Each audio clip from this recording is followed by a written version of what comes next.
Welcome my dear friends. আজকে আমরা রয়েছি শান্তিনিকেতনে যে রিসোর্টটাতে ছিলাম, সেই রিসোর্ট থেকে, রিসোর্টটার নাম হচ্ছে শকুন্তলা ভিলেজ রিসোর্ট। সেখান থেকে জাস্ট বেরোচ্ছি আমরা, আজকে বেরোচ্ছি আমাদের সাইট সিনের জন্য। আমাদের সঙ্গে যে ভদ্রলোক আছেন তিনি ভীষণই ভালো এবং সব জানেন এখানকার, সব মোটামুটি একটা লোকাল গাইড।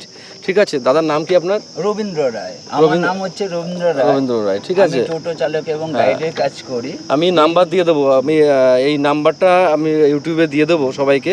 তোমরা আসলে এনার সঙ্গে যোগাযোগ করে ডিটেলস, মানে একসঙ্গে দুটো কাজ হবে, মানে টোটোতে চাপা যাবে, প্লাস মানে টোটাল গাইডের কাজটা হবে, যেটা এক্সট্রা করতে হতো সেটা আর লাগবে না।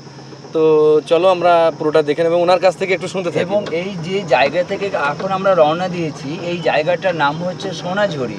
শান্তিনিকেতনের খুবই সুন্দর একটি জায়গা এবং ভালো পরিবেশ। যে জায়গাটি অতিরিক্ত এই সোনাঝুরি গাছ থাকার জন্য এই জায়গাটির নাম দেওয়া হয়েছে সোনাঝুরি। এর পাশেই পাবেন একটি খোয়াই নদী। এই জায়গাতে আমরা তিনটে নামে জানতে পারি, একটি হচ্ছে সোনাঝুরি হাট, অপরটি হচ্ছে খোয়াই হাট এবং আমাদের শনিবারের হাট। এটি আগে আমাদের প্রথমে শনিবারেই হতো, বর্তমানে কোভিডের পরে এটা সপ্তাহে কম বেশি প্রতিদিনই বসে আমাদের এখানে। চলো এরপরে আমরা এগিয়ে যাচ্ছি কঙ্কালীতলার দিকে। আমরা এখন মেন রাস্তায় চলে এসেছি, যে রাস্তা দিয়ে আমরা আজকে সাইট সিন করবো। দেখাই যাচ্ছে রাস্তার ধার এত ভালো, এত সুন্দর। আর এই যে বাদিকে যে জঙ্গলটা আমরা দেখতে পাচ্ছি, এই জঙ্গলটা খোয়াইয়ের হাট বসে এখানটায়, খুব সুন্দর পরিবেশ। আর এখানে অনেক সিনেমা শুটিং হয়েছে, তাই তো? বেলা শেষে বেলা শুরু, পোস্ত, বাহা এসটি কুটুম, এইসব জায়গা, এইসব সিরিয়াল বা সিনেমাগুলোর সুপার ডুপার হিটস। আচ্ছা, নামকরণ করেছিলেন খোয়াই, এই জায়গাটার নাম হচ্ছে খোয়াই। আর আমরা ছিলাম সেটা সোনাঝুরি। এই যে উঁচু নিচু পাহাড়ের ঢিপের মতো যে জায়গাটি, দীর্ঘদিন উনি না আসার পর উনি যখন দেখলেন পাহাড়ের জায়গাগুলি খুবই দ্রুত ক্ষয় হচ্ছে, সেই ক্ষয় থেকেই উনি খোয়াই রাস্তাটার নাম দিয়েছিলেন। এবং সামনে যে রাস্তার প্লেসটা দেখান, এই যে আমাদের পিচ রাস্তাটা যেটা এখন বর্তমানে দেখতে পাচ্ছ, এই পিচ রাস্তাটা কিন্তু আমাদের ওনার খুবই একটি প্রিয় গান, যেটা উনি গেয়েছিলেন, গ্রাম ছাড়া ওই রাঙামাটির পথ। যেটা উনি, এই গানটি উনি গাওয়ার অর্থ হচ্ছে, যখন ওনার বাবা বলতেন আজ কোন দিকে রওনা দিচ্ছে ছোট্ট রবীন্দ্রনাথ ঠাকুর, তখন উনি শান্তিনিকেতনকে গ্রাম বলতেন এবং গ্রাম ছেড়ে এই পথে উনি খোয়াইয়ের ধারে কবিতা লিখতে আসতেন। তাই তিনি গানটা গেয়েছিলেন, গ্রাম ছাড়া ওই রাঙামাটির পথ। এটা বর্তমানে 2017 সালে পিচের রাস্তা তৈরি হয়েছে। এখন পর্যটক প্রচুর হয়ে গেছে। আমরা আন্দোলন করেছিলাম যে কমসে কম এই রাস্তাটি 1 কিলোমিটার আমাদের ওনার কথা অনুসারে রাখা হোক রাঙামাটির রাস্তা, কিন্তু অতিরিক্ত ভিড় ও চাপের জন্য প্রশাসন এটাকে বর্তমানে পিচ রাস্তা করে দিয়েছে। তাহলে আমরা শুনলাম রবীন্দ্রনাথ বাবুর কাছ থেকে, নামও রবীন্দ্রনাথের শিষ্য বলা যায়। তার মানে তার আদর্শ, তার চিন্তাভাবনা নিয়ে উনি বড় হয়েছেন। যাই হোক, আমরা এগিয়ে চলছি আমাদের পরবর্তী ডেস্টিনেশনের দিকে। 51 পিচের শেষ পীঠস্থান কঙ্কালীতলা। 51 পিঠের শেষ পীঠস্থান যেটা কঙ্কালীতলা, খুব আকর্ষিত জায়গা। একটু 7 থেকে 8 কিলোমিটার জায়গা লাগবে, তাই না? 7 থেকে 8 কিলোমিটার। চলো, খুবই সুন্দর পীঠস্থান। হ্যাঁ, যখন পীঠস্থানে পৌঁছাবো তখন পীঠস্থান সম্বন্ধে, যে বীরভূমে যে 5টি পীঠস্থান, সেটার সম্বন্ধে আমরা কঙ্কালীতলায় আলোচনা করব এবং ওরই পাশে যে কোপাই নদী বয়ে গেছে তার সম্বন্ধেও আলোচনা করব। অল্প বিস্তর আমাদের লেখক তারাশঙ্কর বন্দ্যোপাধ্যায়ের নামে আলোচনা করব, যেটা উনি হাঁসুলি বাঁকের উপন্যাসটি লিখেছেন।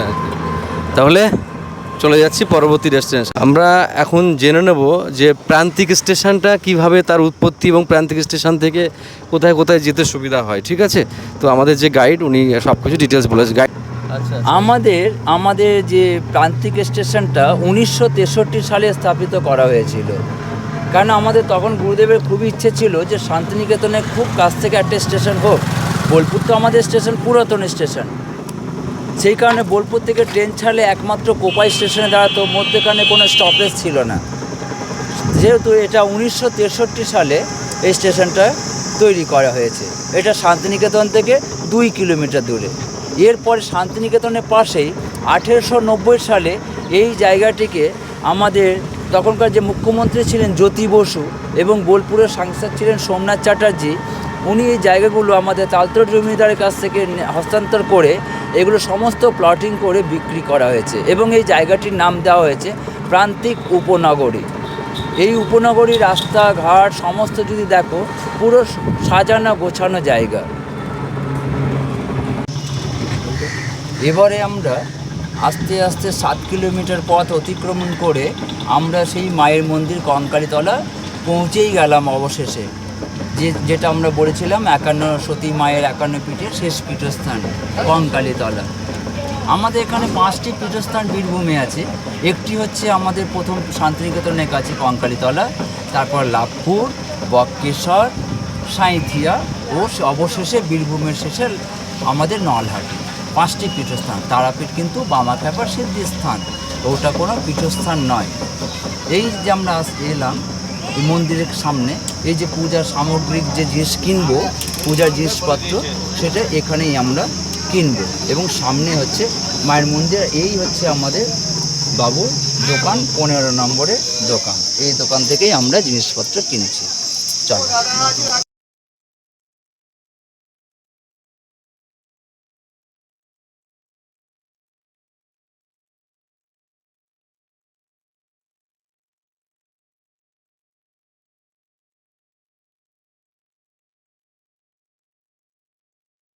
আমরা এখন শান্তিনিকেতনে, আর আমি রবীন্দ্র কাকুর কাছ থেকে শান্তিনিকেতনের ব্যাপারে কিছু শুনবো। তাহলে আমরা শুরু করি। আমরা শুরু করব শান্তিনিকেতনের পড়াশোনা ব্যবস্থাপনা। তাহলে এই দিকে দেখো, একটু ঘুরে দেখো। এই জায়গাটা যেটা দেখতে পাচ্ছ, এই জায়গাটা সর্বপ্রথম শান্তিনিকেতনে পড়াশোনা শুরু হচ্ছে। যেই জায়গাটির নাম হচ্ছে রবীন্দ্রনাথ ঠাকুরের স্ত্রীর নামকরণ করে করা হয়েছিল মৃণালিনী আনন্দ পাঠশালা, বাচ্চাদের সর্বপ্রথম পড়াশোনা।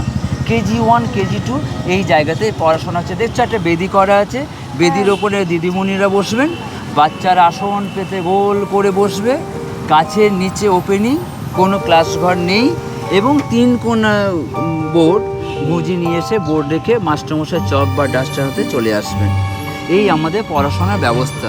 আমাদের শান্তিনিকেতনে কিন্তু মর্নিং স্কুল, সকাল 6টা থেকে 10টা পর্যন্ত হচ্ছে বাচ্চাদের কেজি 1, কেজি 2, এবং সকাল 6টা থেকে 1টা পর্যন্ত হচ্ছে আমাদের পাঠভবন, যেখানে 1 থেকে HS পর্যন্ত পড়াশোনা হচ্ছে, এবং 10টা থেকে 5টা চলছে আমাদের বড় বড় ডিপার্টমেন্টগুলি।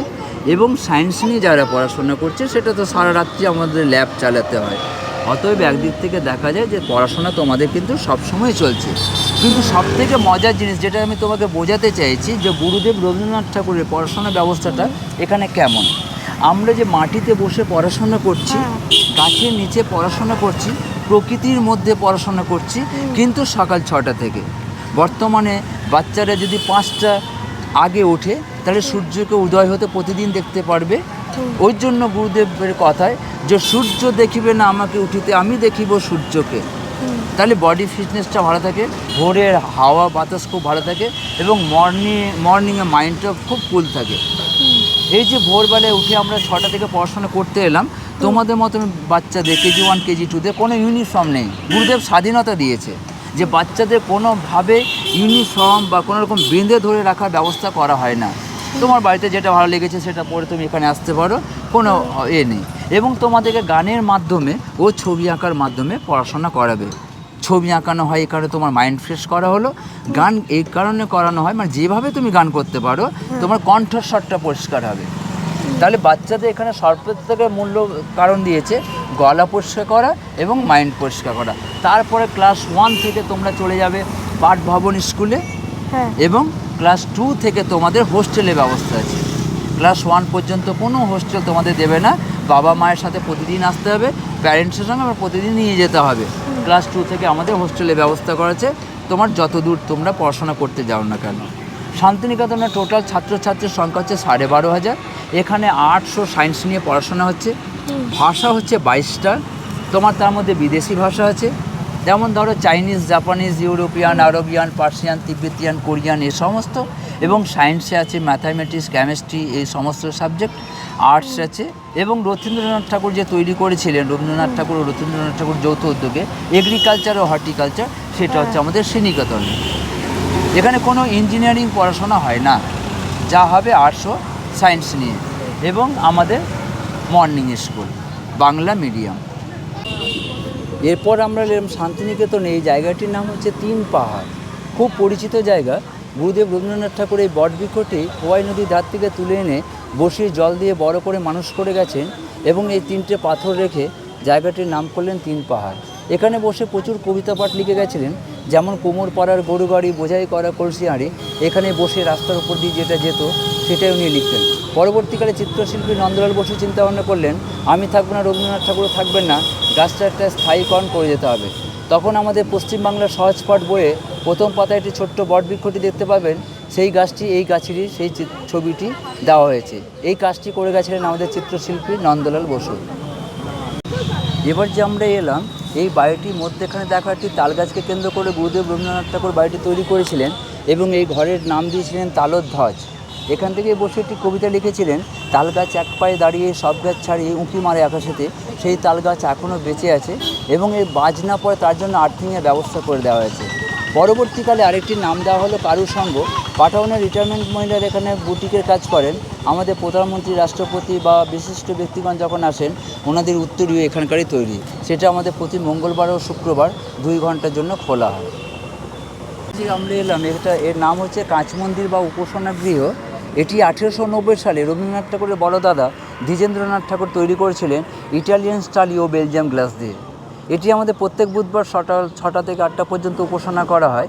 এর মধ্যে আপনার হিন্দু হোক, মুসলিম, শিখ, ইসাই, খ্রিস্টান যে কোনো সম্প্রদায়ের ছেলেমেয়েরা হোক না কেন, এটা সাদা পোশাক পরে আপনাকে সকাল 6টা থেকে এন্ট্রান্স করতে হবে এবং আপনি আল্লাহকে ডাকুন, ভগবানকে ডাকুন, যেই ডাকুন না কেন আপনাকে আত্মার মাধ্যমে ঈশ্বরকে ডাকতে হবে। তাহলে মুখে যদি কোনো উচ্চারণ না করা হচ্ছে তাহলে আমাদের কারোর মধ্যে কোনো বিবাদ থাকছে না।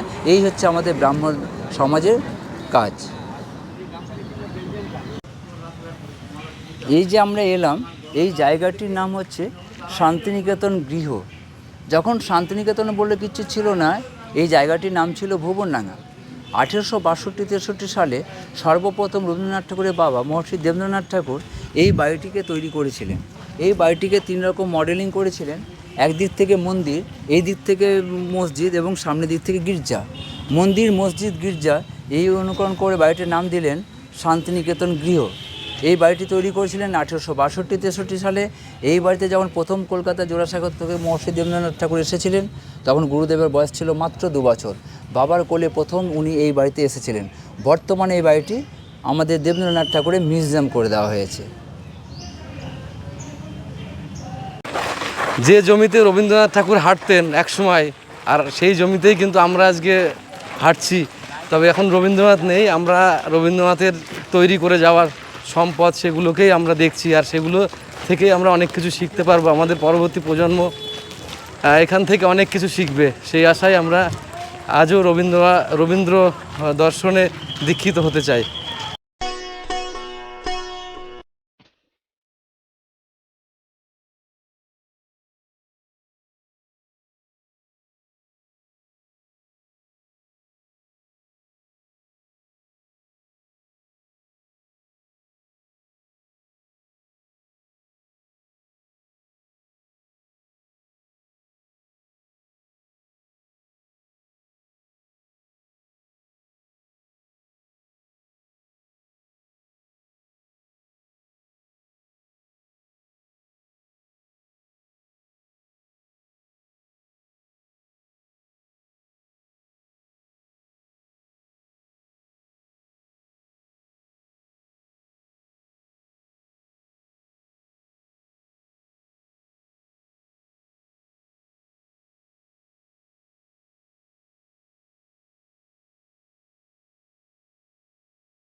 মধ্যে আমরা জঙ্গলের মধ্যে প্রবেশ করেছি।